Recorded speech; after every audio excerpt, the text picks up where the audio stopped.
For today's video mga katrops, panibagong araw, panibagong luto, serya na naman tayo ngayon. At ayan, nagluto nga pala ako ng sisig tofu dito sa bahay. Ay grabe, hindi nga ako nagsisi na nagluto ako ng ganito dahil talaga namang pagkasarap-sarap. Tingnan nyo naman yan mga katrops, oh.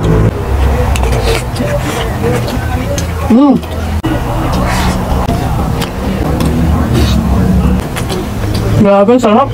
So, ayun mga katrops, bale meron nga pala tayo ditong 2 pirasong tofu. Nabili nga nila ito sa bayan at hindi ko nga alam kung magkano nga yung pinangbilan nila dito. Bale, hihiwa-hiwain nga natin ito mga katrops ng pagganitong size lang. Nang sa ganon, mas mabilis nga itong maprito mamaya. At syempre, para mas dumami na rin. At ayan, sakto, meron nga rin pala akong nakitang tira-tirang siling panigang doon sa kusina. Kaya naman kinuha ko na. Kailangan din kasi natin yan mga katrops. Bale, magagayat nga rin pala ako dito ng bawang at sibuyas. Mas maraming sibuyas ay mas masarap. Pwede rin naman kayong gumamit ng puting sibuyas kung yan nga yung mas gusto nyo. So, ayun, bali na-prepare ko na nga pala lahat yung mga sangkap na gagamitin ko sa pagluluto ng tofu sisig. Kakailanganin din natin dito ng margarine, kalamansi, tapos 2 pirasong itlog, at itong mayonnaise at yung oyster sauce. So, ayun, tara, simulan na nga nating magluto mga katrops. Nagpainit nga lang ako dito ng kawali at tamika, tapos inilagay ko na nga dito yung mga nahiwang tofu. Habang piniprito ko nga ito, ay nilagyan ko na nga ito ng pampalasa na seasoning at asin. At nung nakuha ko na nga yung tamang pagkakaprito na gusto ko, ay nahon ko na nga ito mga katrops. Dito nga sa kawali na pinagprituhan natin ng tofu ay magigisa na nga ako dito ng bawang, sibuyas at yung siling berde. Nakalimutan ko nga ilagay muna yung margarine dito, kaya naman ayan, inihabol ko na lang mga katrops. At nung magisa-gisa na nga itong mga aromatics na to, ay nilagay ko na nga dito yung mga napritong tofu. Tapos ayan, gisa-gisahin lang natin ulit. Next naman, maglalagay na nga ako dito ng kanyang pampalasa tulad nitong pamintang pino, oyster sauce, seasoning, kalamansi, tapos itong mayonnaise. Tama ba mga katrops? Mayonnaise or mayonnaise? Ay ewan, basta puting sauce.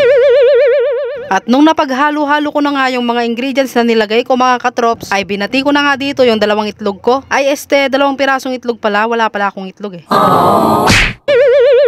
Hay nako naman Bimar, dami mong alam. So ayun, kung umabot ka nga pala sa part ng video na to, ay pa-comment naman dyan sa baba kung taga saan ka at kung anong oras mo nga ito napanood. Tsaka kung gusto mo nga ring may shoutout sa aking next vlog, ay lagi nga lang mag-like, comment and share sa aking latest vlog.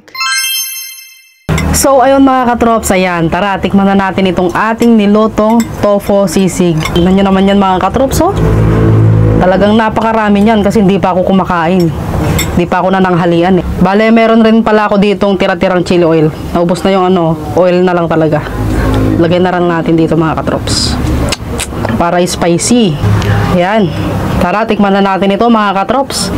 Big bite, first bite.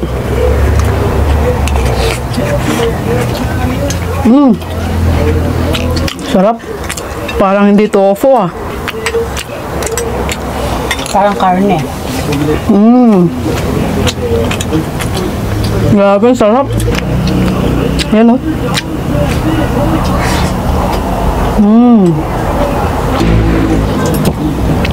Yan oh.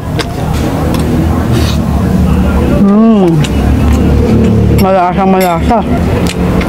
Sarap mga katrops. Promise, walang halong biro. Kung ayaw nyo maniwala, try nyo na rin magluto ng ganito.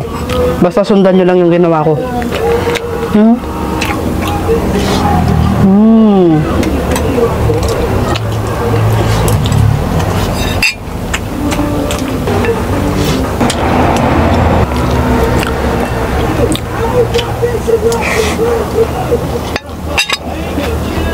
Quality, sarap. Napakasarap iulam, tapos napakasarap din pang pulutan.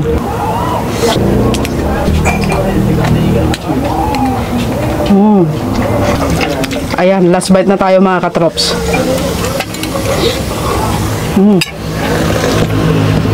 Tama pa ng malamig na coke.